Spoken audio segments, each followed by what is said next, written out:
सद्बुद्धि, सन्मार्ग और कार्य का संकल्प देना, अडिग रहे विश्वास तुम पर, ऐसा अंतः कर देना, मेरे हृदय में आने में तुम्हें कोई संकोच न हो। हे गुरुदेव, मुझे नज़रों से दूर कभी न होने देना। हे गुरुदेव, मुझे नज़रों से दूर कभी न होने देना। नमस्कार, गायत्री चिंतन धारा के इस सतत प्रवाह में आप सभी का स्वागत है। मित्रों, आदिशक्ति क्या है और उसका कृपा प्रसाद आज के माहौल में हम कैसे प्राप्त कर सकते हैं। हमारे सामने दिक्कत यह भी है कि हमारे पास समय की बहुत कमी है, घर छोटे छोटे हैं, आर्थिक तंगी रहती है, व्यस्तता बहुत है, स्वास्थ्य की समस्याएं काफ़ी बढ़ चुकी हैं, है ना। अच्छे मित्र नहीं हैं, अच्छे सहयोगी नहीं हैं, उनका अभाव है। हमने सुन रखा है कि जितने भी देवी देवता हैं, सूर्य, चंद्र, ग्रह, नक्षत्र आदि सभी आदिशक्ति से ही निर्मित हैं और उन्हीं की व्यवस्था के अनुसार वो सृष्टि का संचालन करते हैं। सारे ग्रह नक्षत्र भी आदिशक्ति के, परमात्मा की मदद करते हैं आदिशक्ति के साथ। लेकिन आज के समय में हम सब इनका कृपा प्रसाद कैसे पाएं? हम सब तो फंसा फंसा अनुभव करते हैं। कुछ ऐसा लगता है कि किसी ने गुलाम बना करके रखा है, बंधे हुए हैं हम। चाहते तो हैं कि आदिशक्ति की कृपा हमें भी मिले, पर ये होगा कैसे? आज हम जो भी हैं वो इसलिए हैं क्योंकि हम ऐसे ही विचार करते आए हैं। ये विचार ही हमारी पहचान है ना। जैसे हमारे विचार थे, आज हम वैसे ही हैं। अब हमारे पास ऐसी कोई अनोखी लगने वाली शक्तियाँ तो है नहीं, क्योंकि हमसे भी जो है वो इस प्रकार हम सोच रहे थे, उसी का परिणाम तो आज हम बन गए हैं। मनुष्य जैसा सोचता है करता है वैसे बन जाता है ना। तो जैसा हम सोच रहे थे वैसे आज हम बन गए हैं। एक बात हमेशा याद रखनी पड़ेगी कि शक्ति या सामर्थ्य जो भी आप बोलो, वो सब हमारे पास ऑलरेडी है। अध्यात्म हमें ये बताता है कि सारी शक्तियाँ जो ब्रह्मांड में है, एक पिंड में है वो ब्रह्मांड में है, जो ब्रह्मांड में है वो पिंड में है। तो ब्रह्मांड की सारी शक्तियाँ हमारे पिंड में भी है, हमारे शरीर में भी है। पर ये शक्तियाँ लॉक्ड हैं, हम इनका उपयोग नहीं कर पाते क्योंकि हमारे पास उनके उपयोग की पात्रता नहीं है। हम आदिशक्ति की ही तो पैदाइश हैं। जो भी शक्तियाँ किसी भी संत में होती हैं, तपस्वी में या देवी देवताओं के पास दिखती हैं, वो हमारे सबके पास है और शुरू से है। अच्छा, हमें पता नहीं। समस्या यही है कि हम जानते नहीं हैं कि इनको अनलॉक कैसे करें, इन शक्तियों का उपयोग कैसे करें, ये शक्तियाँ हमें मिलेंगी कैसे। वो कहते हैं ना कि आदिशक्ति के वरदान या उनकी कृपा गुरु के आदेशों पर चलकर ही हमारे भीतर आती है। आदिशक्ति की कृपा, माँ गायत्री की कृपा गुरु के माध्यम से ही हमारे भीतर जागृत होती है, दिखती है, उभरती है। हमारे गुरु अपने गुरु के आदेश पर जिए, जैसा उन्होंने कहा वो किया, वो शक्तियाँ भीतर से प्रकट हो गई। वैसे तो ये बहुत बड़ा विषय है, पहले भी अपन इस पर कई वीडियो बना चुके हैं, क्योंकि साधना से संबंधित वीडियो अपन अक्सर देते ही रहते हैं। पर ये अलग अलग ढंग से बार बार बताया जाएगा, क्योंकि पीड़ा, पतन, दुख, तकलीफ़ों से बचने का यही एक उपाय हमारे पास है कि अपने आदि स्रोत से पुनः जुड़ जाए, उस आदि शक्ति से जुड़कर अपना और अपनों का भला किया जाए। तो आज पुनः इसी विषय पर हम चर्चा करेंगे। आप वीडियो को लाइक कर लीजिए, शेयर कर दीजिए। जिन्होंने चैनल को सब्सक्राइब नहीं किया वो सब्सक्राइब भी कर लीजिए, है ना। मित्रों, लोग इसको प्रायः अनुभव नहीं कर पाते, पर ये बड़ी महत्वपूर्ण बात है कि संसार की जिस भूमि पर हमने जन्म लिया है, जिसे देवभूमि भारत कहते हैं, ये धरती का सबसे पवित्र और ऊर्जा युक्त क्षेत्र है। ज़मीन बहुत जगह है, हिमालय जैसे ऊंचे ऊंचे पर्वत भी हैं, वहाँ बर्फ़ भी ढकी रहती है, लेकिन जो तेज, जो पवित्रता हिमालय में है वो किसी और में नहीं है। ये हमारे भूमि की विशेषता है। ये धरती का सबसे पवित्र और ऊर्जा युक्त क्षेत्र है। यहाँ लोग किसी का बुरा नहीं चाहते, सारे विश्व को अपना परिवार मानकर चलते हैं, सबके कल्याण की प्रार्थना करते हैं। मेहनती हैं, मेहनत से धन कमाना जानते हैं, कलाकार हैं, वैज्ञानिक हैं। हमारी इस धरती पर सभी एक से एक गुणी लोग हैं, साथ ही ईश्वरपरायण भी हैं, है ना। अब सब कुछ अच्छा है तो कुछ कुछ ड्रॉबैक भी होगा, है नहीं। तो क्या बुराई हमारे भीतर आ जाती है, पनप जाती है और बार बार उभरती है, वो है आलस्य। आलस्य बढ़ जाता है, ईर्ष्या बढ़ जाती है, द्वेष बढ़ जाता है। हमें किसी से क्या लेना, ये सोचकर हम जीते हैं और इसलिए अकेले भी रहते हैं। अपना अपना देखो भाई, अपने को क्या करना है, अपने कर्म फल अपने पास, उसके कर्म उसके पास। तो कुछ ऐसी विकृत जैसी सोचें भी हम पाल लेते हैं और इसका नतीजा क्या होता है, हमारे भीतर फूट या हमारा जो है एक दूसरे से दूर होना, है ना, संगठन का अभाव। तो इस कारण फिर हम लुटेरों के, धूर्तों के, आसुरी आचरण करने वालों के आक्रमणों के शिकार होते रहे हैं। ये हमारा हजारों वर्ष का इतिहास है। हम सज्जन के जैसे रहते हैं, मेहनत भी करते हैं, सदाचरण भी करते हैं, लेकिन छोटी छोटी बीमारियां, छोटी छोटी तकलीफ़ें जो है उनकी वजह से हम एकदम विनाश के कगार पे पहुंच जाते हैं। हजारों वर्षों का यही इतिहास है। हमारे गुलामी, हमारे अत्याचार के हम शिकार होते आए हैं। बिल्कुल दुर्गा अवतार ले लीजिए, काली अवतार ले लीजिए, कार्तिकेय जी को लिए, गणेश जी को लीजिए, श्री राम, श्री कृष्ण, ऐसी सारी देव शक्तियाँ यहाँ आते रही हैं, अवतरित होते रही हैं और हमें बचाते रही हैं। क्योंकि इस देवभूमि भारत को बचाना मतलब सारी दुनिया को बचाना, इसमें ये ताकत है ना। बाकी और किसी भूमि में ये ताकत नहीं है, उतनी उर्वरा नहीं है दूसरी भूमि। आज भी आदिशक्ति जो है निष्कलंक अवतार या प्रज्ञा अवतार के रूप में अपना काम प्रारंभ कर चुकी है। पर हम ही अगर आ बैल मुझे मार वाली जीवन शैली नहीं छोड़ेंगे, तो देवी देवता भी क्या कर लेंगे। अब तो ये हालत है कि हम पूजा पाठ, दान दक्षिणा का आडंबर तो कर लेते हैं, पर साधना में, और विशेष करके गायत्री साधना जिसको बोलते हैं, उसमें पता नहीं हमें बड़ी तकलीफ होती है। इतने बहानेबाजी साधना के क्षेत्र में होती है, उतनी तो और कहीं नहीं होती। गायत्री उपासना में प्रमाद क्यों होता है? अगर इसे जो है साधना पूर्ण जीवन हम कहें तो इसमें प्रचंड शक्ति हमें प्राप्त हो सकती है। साधना पूर्ण जीवन हम जिएंगे तो हमें अपने भीतर ही गायत्री का, आदिशक्ति का अनुभव हो सकता है। तो इस उपासना या जीवन साधना से हम दूर क्यों होते हैं? सब कुछ मालूम है, सारा ज्ञान हमारे पास में, लेकिन फिर भी हम साधना के मामले में पीछे हो जाते हैं। छोटे छोटे प्रलोभन हमको डिगा देते हैं। अच्छा, हम मार्गदर्शक गुरु भी चुन लेते हैं, पर उनके आदेशों पर चलने में हमें ढेरों कठिनाइयाँ अनुभव होती हैं, ढेरों कठिनाइयाँ। साहब के अपने अपने तर्क रहते कि मैं इस वजह से नहीं कर पाया, मैं इस वजह से नहीं, मैं इस वजह से नहीं। कभी सोचा है ऐसा क्यों होता है? ऐसा इसलिए होता है कि हम अपने विचार, अपनी पसंद, अपनी आदतें, जिन्हें हम अपना स्वभाव बना चुके हैं,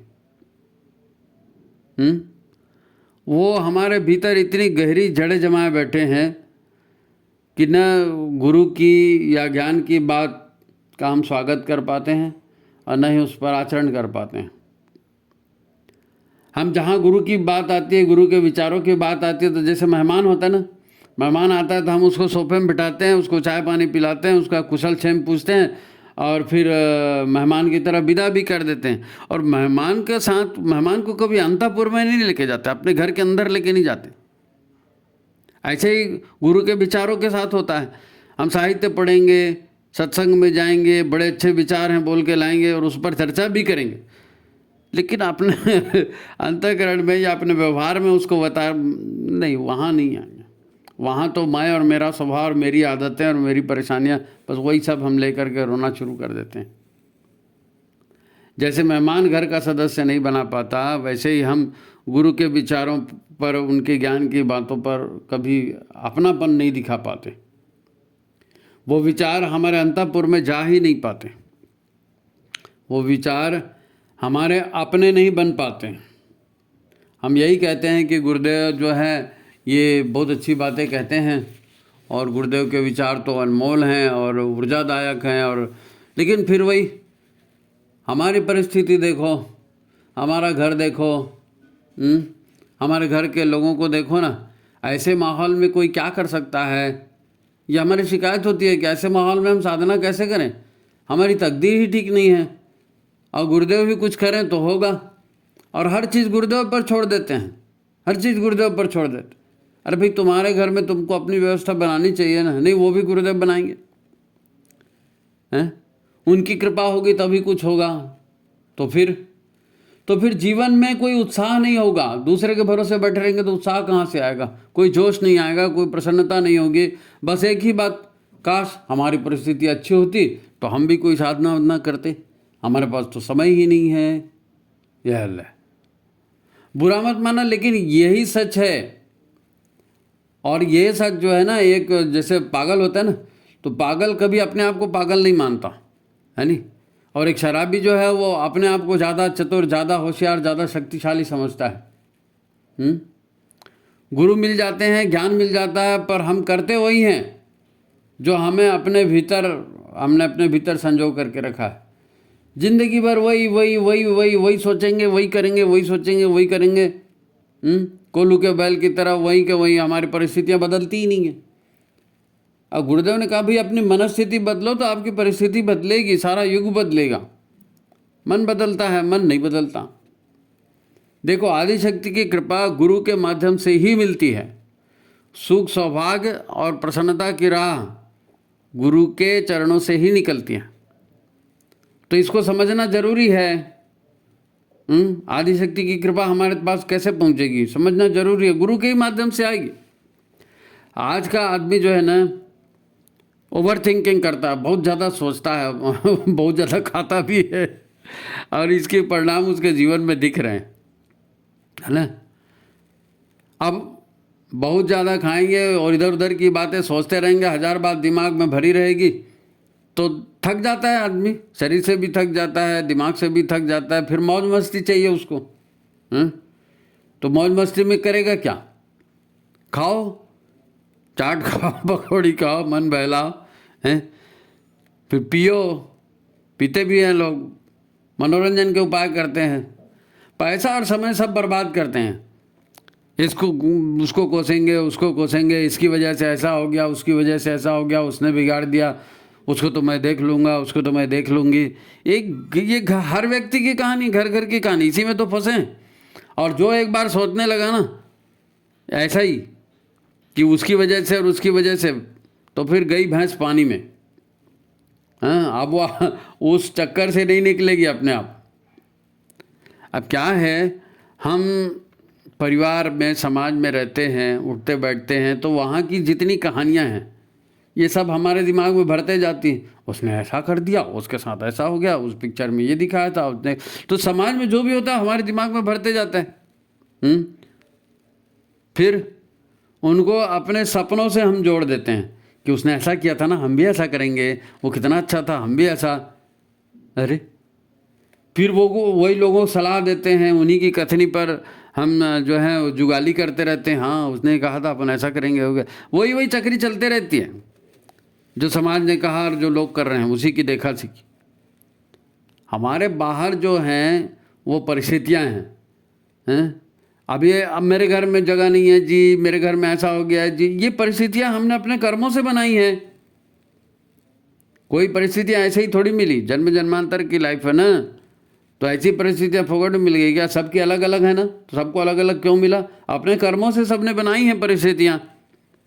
हमारी परिस्थितियाँ क्या है? हमारे विचार है नहीं, हमारे विचार है, हमारे कर्मों से ही तो बनी।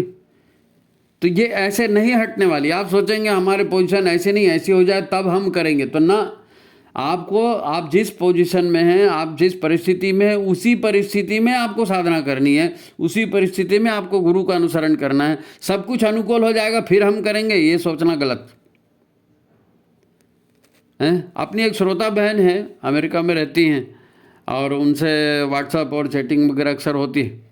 तो उन्होंने व्हाट्सएप पर मुझको 2 कोटेशन भेजे, बड़े सुंदर कोटेशन है, आप ज़रा उस पर गौर कीजिए, ध्यान दीजिए। हम उन कोटेशनों की चर्चा करते हुए फिर ये कार्यक्रम को आगे बढ़ाएंगे। पहला कोटेशन है, ध्यान से सुनिए। जिस जिंदगी में उत्साह, लक्ष्य और नियम नहीं है, जिस जिंदगी में उत्साह, लक्ष्य और नियम नहीं है, उसे जिंदगी जीना नहीं, जिंदगी काटना कहते हैं। कोई उत्साह ही नहीं है लाइफ में और कोई टारगेट ही नहीं है लाइफ में, कोई नियम नहीं, कभी भी कुछ भी करें, तो ये जिंदगी जीना थोड़ी है, तो जिंदगी को काटना है। अब अधिकांश लोग जिंदगी काट ही तो रहे हैं। प्राय लोग कहते रहते हैं ना, आपने भी कहा सुना होगा, इतनी बड़ी जिंदगी है, ऐसे कैसे कटेगी। तो जिंदगी में कुछ लक्ष्य ही नहीं है, तो जिंदगी काटना ही एक लक्ष्य बन जाता है। जब लाइफ में कोई लक्ष्य नहीं, कोई टारगेट नहीं, बस अच्छा खाओ, अच्छे अच्छे कपड़े पहनो और पैसा कहाँ से मिलेगा सोचते रहो, मज़ा कैसे आएगा ये सोचते रहो, इसी उधेड़-बुन में दिन कटते हैं। धीरे धीरे बाल सफ़ेद हो जाते हैं, शुगर हो जाती है, बीपी हो जाती है। पैसा आता है, बढ़िया कार में घूमेंगे, प्लेन में घूमेंगे, यात्राएं जरूर करते हैं, पर हमेशा शिकायत से भरे रहते हैं। हमेशा किसी न किसी चीज़ की शिकायत रहेगी। क्यों जीवन में उत्साह नहीं है, क्यों जीवन में प्रसन्नता नहीं है।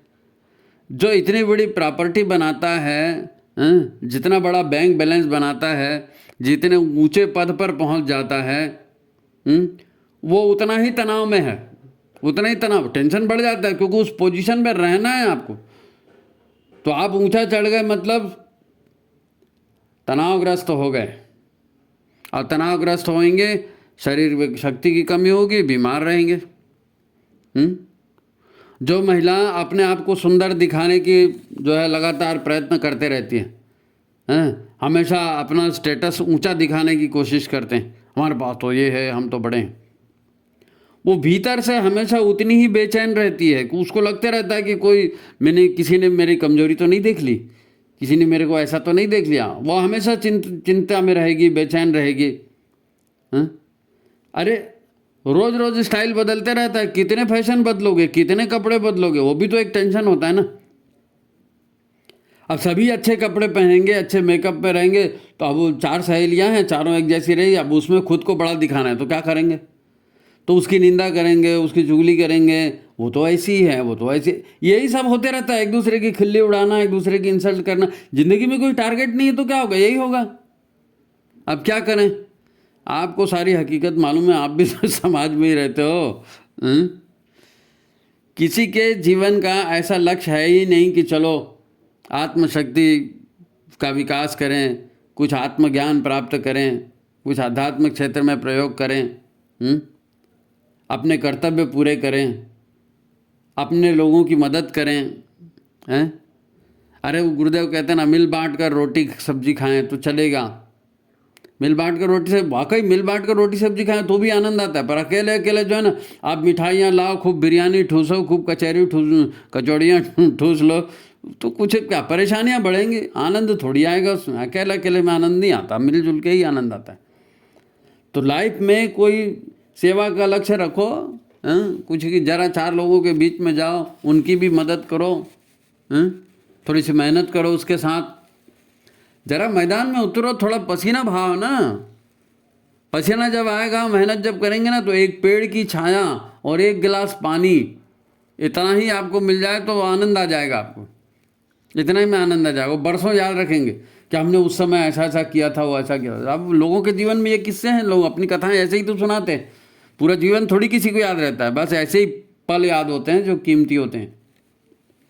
जीवन का उद्देश्य ही है जीवन को सार्थक बनाना है। अच्छा, उन्होंने जो कोटेशन भेजा उसका दूसरा कोटेशन क्या है, वो भी इम्पॉर्टेंट है। जल्दी जागना हमेशा फायदेमंद होता है, चाहे हम अपनी नींद से जागें, चाहे हम अपने अहंकार से जागें, चाहे हम अपने वहम से जागें, या फिर सोए हुए जमीर को जगा लें। जागना बड़ा इम्पॉर्टेंट होता है, जल्दी जागना, जितने जल्दी जागेंगे उतना महत्व है। तो कोटेशन क्या है? जल्दी जागना हमेशा फायदेमंद होता है, फिर चाहे वो अपनी नींद से हो, अहम से हो, वहम से हो, या फिर सोए हुए जमीर से हो। पहला कोटेशन लाइफस्टाइल पर था, दूसरा कोटेशन जागृति विषय पर है। गुरुदेव तो पहले ही कहते आए हैं, वयम राष्ट्रे जागृयाम पुरोहिता। सच पूछो तो जब जागो तभी सवेरा, यानी जितने जल्दी जाग जाएंगे उतना आपको दिन मिलेगा काम करने के लिए, उतना समय मिलेगा, क्योंकि ज़िंदगी तो लिमिटेड है ना, कुछ साल ही जीना है। जितने जल्दी जाग जाएंगे उतना काम होगा, उतने आप उन्नति करेंगे। जागृत होने पर या जागने पर सारा दृश्य, सारा माहौल ही नहीं, पूरा जीवन बदल जाता है। पूरा जीवन बदल जाता है। सत्य की नींद से जागेंगे, नए दिन में नई शुरुआत कर सकते हैं। जितनी जल्दी जागेंगे उतना काम निपटा सकेंगे, उतना फ़ायदा होगा। यह हकीकत है कि जो भी सफल होते हैं ना, मेहनत करके ही सफल होते हैं। अब अपने धन के, अपने पद के, अपने जाति के, अपने सौंदर्य के, अपने ज्ञान के अहंकार में जो जीते हैं, उनका अहंकार, उनका वहम भी तो जो है ना, मैं अमुक हूँ जी, मैं अमुक का बेटा हूँ, मैं अमुक की बेटी हूँ, अमुक पोस्ट में हूँ, मेरे पास इतना पैसा है, मेरा ये सामर्थ्य है, ये अप्रोच है, उसको ऐसे बोल दूंगा तो ये हो जाएगा। तो लोग इस भुलावे में रहते हैं और अपनी क्षमता नहीं बढ़ाते। तो ये सब नींद में ही है। अहंकार क्या है? अपने आप को तोपचंद समझना जबकि है नहीं, अहंकार है। और क्या है? ये गलत फहमी है, इसी को वहम भी कहेंगे कि हम गलत फहमी में जी रहे हैं। अब अहंकार या वहम भी जब किसी की ठोकर पड़ती है ना, जिंदगी बड़ी निर्मम होती है। और ये इनको ठोकर पड़ती है, अहंकार टूटता है, वहम टूटता है, खंडित होता है। लेकिन जितनी देरी से होगा उतना नुकसान होगा ना।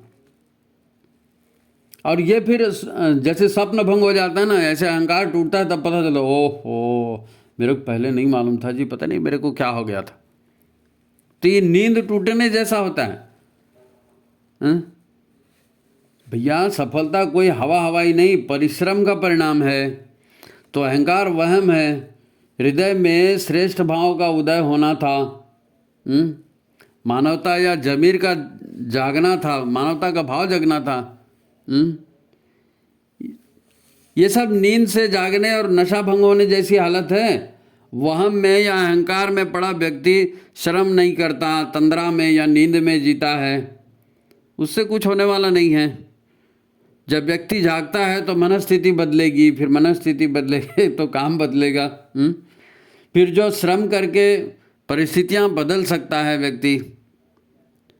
और जब ये परिस्थितियां वास्तव में अच्छी हो जाएं तो फिर क्या कहेंगे? इसको ईश्वरीय कृपा कहेंगे कि बहुत जल्दी हम जाग गए और हमने मेहनत कर ली और हमारे दिन अच्छे हो गए, ये ईश्वर की कृपा है। नहीं तो अभी भी पड़े रहते उसी वहम में, उसी अहंकार में। हमारी आज की मूल बात क्या है? आज की हमारी मूल बात है आदि शक्ति का कृपा प्रसाद हमें कैसे प्राप्त हो। तो आज का जो माहौल है इसमें गति है। आज के माहौल में मशीनों की बाहुल्य है। फिर चित्त को चंचल करने वाली सूचनाओं का अंबार है। व्हाट्सएप से मैसेज आ रहा है, टीवी से आ रहा है, इंटरनेट से आ रहा है, पेपर से आ रहा है, लोग गॉसिप कर रहे हैं। तो इतनी सूचनाएं आती हैं, मशीन जैसी लाइफ हो गई है। क्या करें, कैसे करें, ये चुनना मुश्किल है, चुनाव करना मुश्किल है। अच्छा, फिर हर बात का व्यापारीकरण हो गया है, बिजनेस हर जगह जुड़ गया। तो आदमी हर चीज़ में पैसा कमा रहा है, सलाह देने में पैसा कमा रहा है सलाह देने का भी पैसा लगता है। शांत मन से किसी निर्णय पर पहुंचना बड़ा कठिन हो गया है आज के माहौल में। फिर भ्रमजाल इतना है कि झूठ फरेब नकारात्मक बातों पर तो आदमी सरलता से विश्वास कर लेता है, लेकिन गुरु की बातों पर, अच्छी बातों पर कभी यकीन नहीं होता उसको। सत्य पे हमेशा संदेह बना ही रहता है, पता नहीं सच है कि नहीं, क्योंकि झूठ इतना बाजार में फैला कि आदमी सच को भी संदेह की नज़र से देखता है। वो इसलिए क्योंकि हमारे भीतर नकारात्मकता भरी पड़ी है, ठूस ठूस के भरी है नकारात्मकता। जब गुरु कहते हैं देख लो और अनुभव करो कि मैं वही परम तत्व हूँ, मैं वही सच्चिदानंद स्वरूप देवात्मा ही हूँ, तो कितने लोगों को विश्वास होता है? किसी को होता है विश्वास? जब ये कहा जाता है कि प्रज्ञा ईश्वरीय ज्ञान है, आपके भीतर में है, उसको जागृत करना है, उसके जागृत करने की कला सीख लो, उसी को साधना कहते हैं, तो विश्वास ही नहीं होता कि मेरे पास इतना टाइम कहाँ है भैया, इतना साहित्य पढ़ूंगा, इतना माला लेके जाप करूंगा, इतना साधना करूंगा, इतना समय होगा, उतने समय में तो मैं इतनी कमाई कर लूंगा। ये सोच है। अच्छी बातों को लोग चुपचाप सुन तो लेते हैं, पर उनको विश्वास नहीं होता कि ज्ञान कहीं ऐसे ढंग से पाया जा सकता है, इसको ज्ञान को लगाया जा सकता है। शक्तियाँ कहीं से लानी नहीं हैं, शक्तियाँ हर व्यक्ति के भीतर ऑलरेडी है, साधना के द्वारा उसको जगाया जाता है। बस उस पर शक्तियों के ऊपर जो कषाय कलमश की, है ना, निगेटिविटी की कवरिंग हुई है, वही कवरिंग तो संदेह अविश्वास पैदा करती ना, मूढ़ मान्यताओं को, अंधविश्वास को जमा देती, अहंकार बढ़ा देती। उसी को हटाना है, उसी को हटाना है। जो संदेह की परतें जो हैं वो ज्ञान पर चढ़ी हुई हैं। ये तुम्हें समझ नहीं आएगा कि ये सब कैसे होगा, कैसे करेंगे, अपने भीतर की शक्ति को कैसे जगाएंगे। तो चिंता की बात नहीं है, बस वो करते जाओ जो गुरुदेव ने कहा है, बस वो करते जाओ जो गुरुदेव ने कहा है। हमेशा ये बात आती है, पिताजी ने ऐसे कहा था, मेरे घर में जगह नहीं है, मेरे को पैसा कम पड़ गया है, मेरे को तो घुटने में दर्द है, मेरा तो ऐसा है, मेरा वैसा है। हर बार समस्या। आपको करना वही है, गुरुदेव ने क्या कहा है जरा देखो, पढ़ो, सुनो, वहां से हर चीज का रास्ता है। तो फिर मेरी नौकरी, मेरा धंधा, मेरा घर, मेरी जिम्मेदारियां, पैसा कहाँ से आएगा, घर कैसे चलेगा, घर वाले ऐसे हैं, पड़ोसी ऐसे हैं, महंगाई इतनी है, खर्चे इतने रहते हैं, साधना ही करते रहूं तो फिर इन सब का क्या होगा। ये बीच बीच में आती है, अंदर से आवाज़ आती है। इसीलिए वो आदमी की जो है ना, सत्संग सुनेगा, साहित्य पढ़ लेगा, फिर जो भिड़ता है ना काम में, तो ये भीतर से आवाज़ आती है और फिर उसके कदम ढीले पड़ जाते हैं, क्योंकि यही सब भीतर नकारात्मकता भरी है। ये नकारात्मकता भ्रमजाल है, ये नकारात्मकता का। और फिर आदमी कहता कोई जिए कोई मरे, क्या फर्क पड़ता है दुनिया में, मेरे भरोसे ये है, मेरे भरोसे वो है। नहीं, आपके भी भरोसे कुछ नहीं है। सारे कर्तव्य, सारी नीतियाँ केवल साधना से, पलायन के तर्क से ज़्यादा ये सब और कुछ नहीं है। ये सब भाग साधना से पलायन करने का तर्क है बस। हो सकता है, हर किसी से हो सकता है, ठान लो, क्यों नहीं होगा। गुरुदेव ने घंटों बैठ करके मालाएं घुमाते रहे क्या गुरुदेव? ऐसा कहाँ गुरुदेव ने कहा कि आप बैठिए और बस माला घुमाते रहिए? गुरुदेव ने ऐसा कभी नहीं कहा।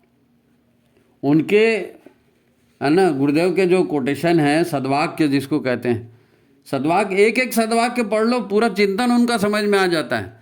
और कहीं किसी सद्वाक्य में ऐसा नहीं लिखा जिसमें आपका टाइम वेस्ट होता हो। एक बार पढ़ो तो सही, सारा का सारा युग निर्माण सत्संकल्प 18 सूत्र हैं। कौन सा सूत्र है जिसमें लिखा है कि आपको इतने घंटे जाप करना है? कहीं लिखा है? साधना मतलब खाली जाप नहीं होता ना भाई। अर्जुन भी गया था महाभारत में लड़ने के लिए, फिर वहाँ जाके बोल दिया नहीं लड़ूंगा, मेरे सामने ये कमजोर ये है, वो मेरे दादाजी हैं, वो मेरे मामा जी हैं, वो मेरे फूफा जी हैं, और उससे अच्छा तो मैं पूरा राज्य दान कर दूंगा, कम से कम इनका जीवन बच जाएगा। दुनिया भर के तर्क का, वो जैसे अर्जुन के तर्क थे ऐसे ही हमारे भी तर्क हैं कि मैं साधना क्यों नहीं करता, मेरी ये मजबूरी है। तो मजबूरियाँ ही तो गिनाता है। अर्जुन भी मजबूरियाँ गिना रहा था, हम भी मजबूरियाँ गिना रहे थे। तो कृष्ण ने अर्जुन से क्या कहा था? फालतू बकबक बंद करो, यही बोला ना कृष्ण ने। कृष्ण ने कहा सर्वधर्म परित्यज्य मामेकम शरणम व्रज। हैं, ये जितनी धर्म की और की जितने अनुशासन की बात करो वो सब छोड़ो, और मैं जो कह रहा हूँ वो करो।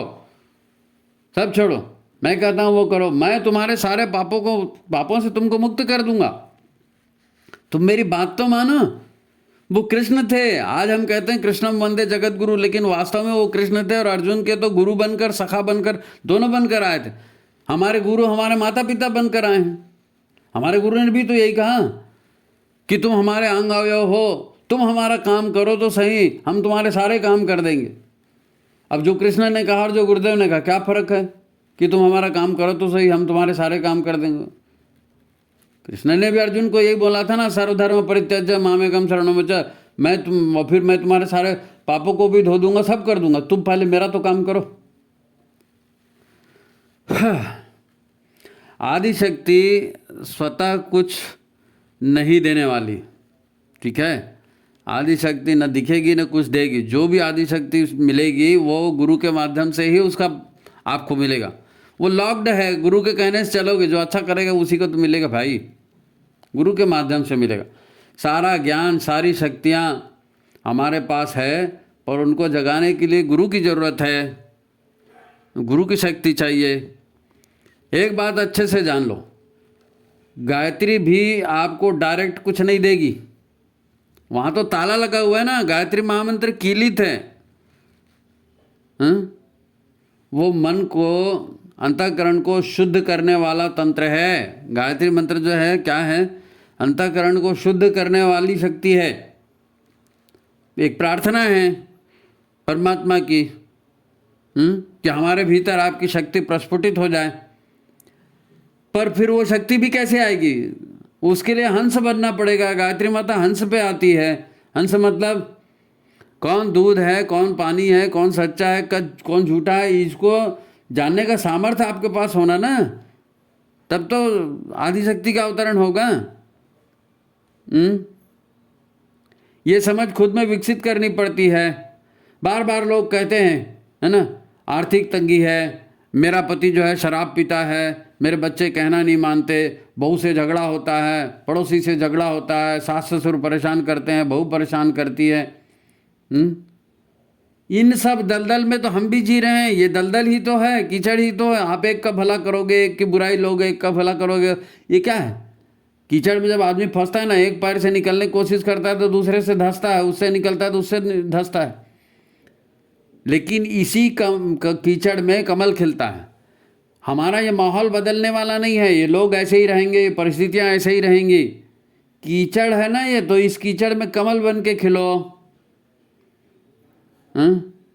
हंस और कमल, उसी पे गायत्री आती है, और क्या है, उसी पे गायत्री आती है। तो जो माहौल है वो माहौल ऐसे नहीं बदलेगा। इसी माहौल में, ये पुराने कर्मों का फल है ना, तो ये नहीं छूटेगा। इसी हालत में आपको साधना करनी है, इसी हालत में आपको सन्मार्ग पर चलना है। आदि शक्ति गायत्री के रूप आपके भीतर में उदित होगी, हैं?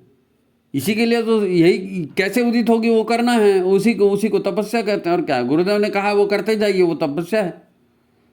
इस तपस्या के लिए घंटों माला नहीं घुमानी पड़ती। इसके लिए केवल गुरु चाहिए, शुद्ध मन चाहिए, दृढ़ संकल्प चाहिए, और सीधी सीधी जिंदगी जीने का तरीका है बस। और क्या है, सीधी सीधी जिंदगी जीने का तरीका है। इतने बड़े ऋषि पतंजलि हो गए, उन्होंने योग के सिद्धांत बताए। योग माने ईश्वर से योग, ईश्वर से कैसे जुड़ना। तो पतंजलि को नहीं मालूम था क्या कि योग से कैसे जुड़ना। पतंजलि ने सारा विज्ञान रचा, उसका आधार क्या है? उसका आधार यम और नियम है। और यम और नियम पालन करने के लिए कोई हिमालय जाने की जरूरत नहीं है, कोई एकांत में जाने की जरूरत नहीं है। संसार में रहते हुए यम और नियम का पालन करना है। वो भी तो यही कहते हैं, आदि शक्ति बोलो, परमात्मा बोलो, जिससे भी आपको मिलना है, दुखों से मुक्ति पानी है, ईश्वर से योग करना है। सारा तंत्र केवल और केवल आत्म सुधार और आत्म अनुशासन पर ही टिका है। आप बोलते हैं हमारे पास टाइम नहीं है। जिंदगी जी रहे हो, जीने के लिए तो टाइम है ना, तो जीते जीते ही तो करना है भाई।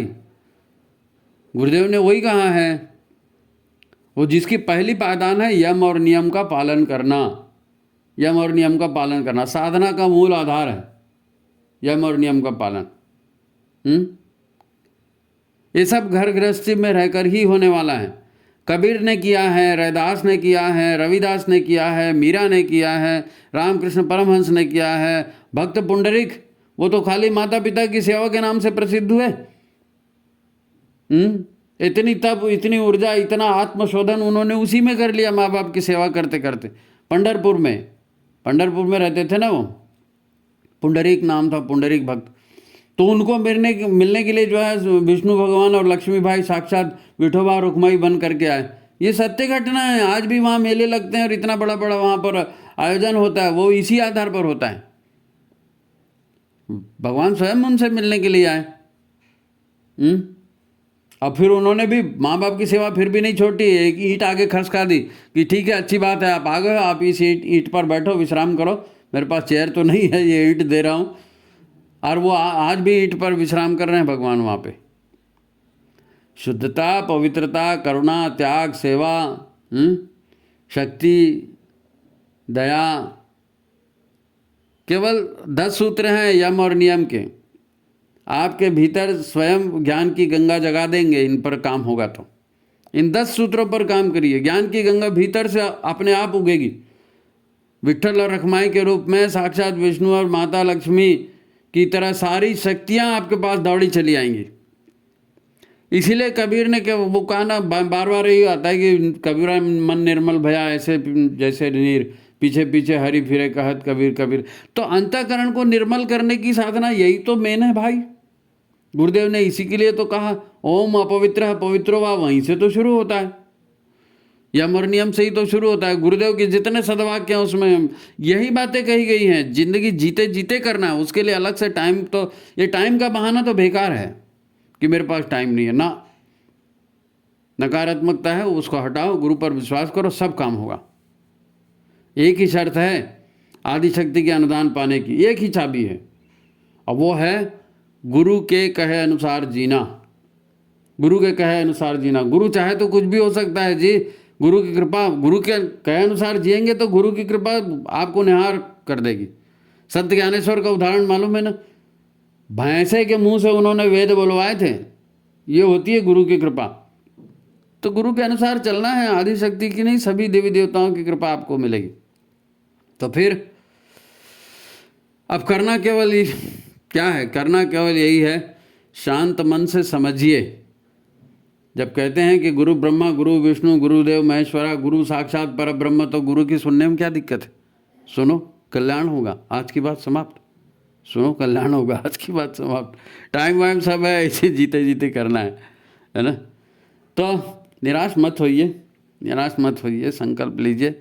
जीना मरना हानि दुख लगा रहता है, उससे कोई बड़ी बात नहीं। तो ठीक है, आज की बात समाप्त।